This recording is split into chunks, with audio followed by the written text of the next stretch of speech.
நான் உள்துறை அமைச்சரை சந்திக்கிறேன் என்று எல்லா ஊடக நண்பர்களுக்கும் தெரிவித்துட்டேன், பத்திரிகையிலும் தெரிவித்துட்டேன். அதையும் நீங்க வெளிப்படுத்தினீங்க. 16ஆம் தேதி இரவு மாண்புமிகு உள்துறை அமைச்சர் அம்சா அவர்களை சந்திப்பதாக நான் சொன்ன செய்தி எல்லாம் வெளியிடப்பட்டது. அதன் அடிப்படையில் இரவு அவரை நான் சந்திக்க சென்றேன். என்னோடு கட்சியுடைய மூத்த தலைமை கழக நிர்வாகிகள்,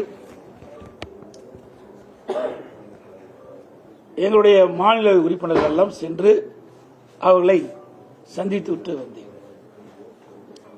காலம் நேரம் அதிகமான காரணத்தினால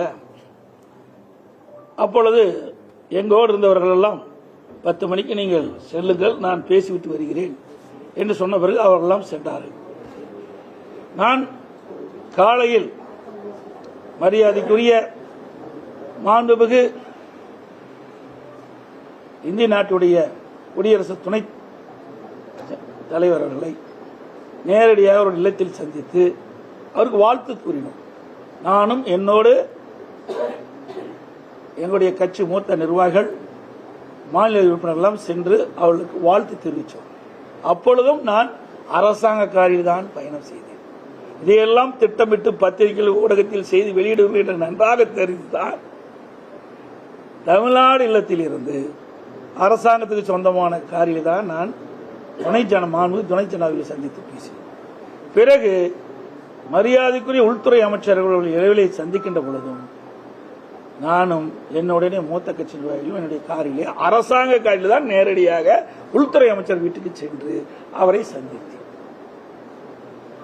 பிறகு சந்தித்து விட்டு அவர்கள் வெளியிலே சென்று விட்டார்கள். பிறகு நான் ஒரு 10-20 நிமிடம் அவர்களிடையே பேசிவிட்டு பிறகு அவர்கள் பல்வேறு பணி இருந்த காலத்தில் உள்துறை அமைச்சர் அந்த பணியை மேற்கொண்டு விட்டார்.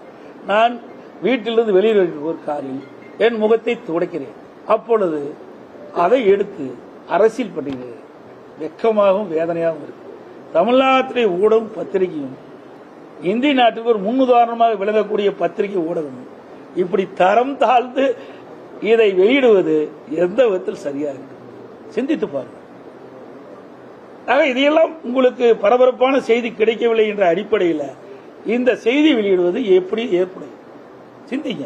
முகத்தை துடைக்கிறேன், இதில் என்ன அரசியல் இருக்கின்றது?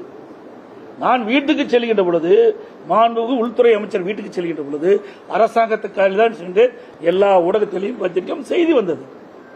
வெளியிலே வருகின்ற பொழுது எனது முகத்தை துடைக்கின்ற பொழுது ஒரு வீடியோ எடுத்து ஒரு சில ஊடகங்கள் வேண்டுமென்ற திட்டமிட்டு ஊடகத்தில் எடுத்து பத்திரிகையிலையும் ஊடகத்தில் வெளியிடுவது எந்த விதத்தில் சரியாக இருக்கும்? சிந்திச்சு பாருங்க. இது உண்மையிலே வருத்தத்துக்குரியது. ஊடகத்துக்கும் பத்திரிகைகளுக்கும் ஒரு நடுநிலையோடு செயல்படுது. ஒரு தலைவரை வேண்டுமென்ற ஒரு கட்சியுடைய பொதுச் செயலாளரை திட்டமிட்டு இதை அவதூறாக செய்தி வெளியிடுவது சரியில்லை என்பதை மட்டும் நீங்கள் உணர வேண்டும். இன்றைக்கு பத்திரிகையும் ஊடகமும் நாட்டு மக்களுக்கு செய்தியை கொண்டு போய் சேர்க்கக்கூடியவர்கள். இன்னும் சொல்ல போனா சொல்லக்கூடாது, வருத்தத்தோட சொல்றேன், இனிமேல் ரெஸ்ட் ரூம் போனா கூட உங்களுக்கு சொல்லிட்டு தான் போகணும். அப்படிப்பட்ட நிலைமைக்கு இன்னைக்கு அரசியல் போய்விட்டது. இனிமேல் நான் பொதுச் செயலாளர் ரெஸ்ட் ரூம் போனா பத்திரிகையில் உடனே இந்த ரெஸ்ட் ரூம் போறேன்னு சொல்லிட்டு போக வேண்டிய நிலைமைக்கு இன்றைக்கு ஒரு சூழ்நிலை ஏற்பட்டுவிடும். அச்சத்தின் அடிப்படையில் சொல்றேன். இதுல என்ன இருக்குது? இது ஏன் இவ்வளவு பெருசு பண்ணி இத முதலமைச்சர் இதில் பேசுறார், எங்க கூட்டத்தில் பேசுறார், கரூர் கூட்டத்தில் பேசுறார். எடப்பாடி பழனிசாமி முகத்தை மறைத்துக் கொண்டு வெளியிலே செல்வதற்கு என்ன காரணம்? நான் தான் பகிரங்கமாக உள்ள போனேன்ல, செய்தியை வெளியிட்டு விட்டு மாண்புமிகு உள்துறை அமைச்சரை இந்த நேரத்தில் இந்த தேதியில் போய் பார்க்கிறேன் என்று செய்தி வெளியிட்டு எல்லா ஊடகத்திலையும் அந்த காட்சி வந்தது. நான் காரில் போற காட்சி வந்தது. சொல்லிட்டு தானே போனேன். ஒரு முதலமைச்சர் எதை பேசுவது என்று தெரியாம பேசிவிட்ட முதலமைச்சர், அதனாலதான் பொம்மை முதலமைச்சர் சொல்லிட்டு இருக்கிறேன். எதை பேசணும்ல, எதையும் பேச முடியாது, சரக்கு இல்ல. எங்கள் மீது எந்த குற்றச்சாட்டும் சொல்வதற்கு அவரிடத்திலே எந்த ஒரு ஆதாரமும் இல்லை. நாங்க அப்படி நடக்கவும் இல்லை. எங்களுடைய ஆட்சியில் சிறப்பான ஆட்சி கொடுத்தார். அதனால அந்த ஆட்சியில் எந்த குற்றம் குறையும் கண்டுபிடிக்க முடியல. அது மாதிரி அதை விட்டு இப்படி சிறுபிள்ளைத்தனமாக இப்படிப்பட்ட இந்த காட்சியை வைத்துக் கொண்டு பேசுவது ஒரு முதலமைச்சருக்கு அழகல்ல.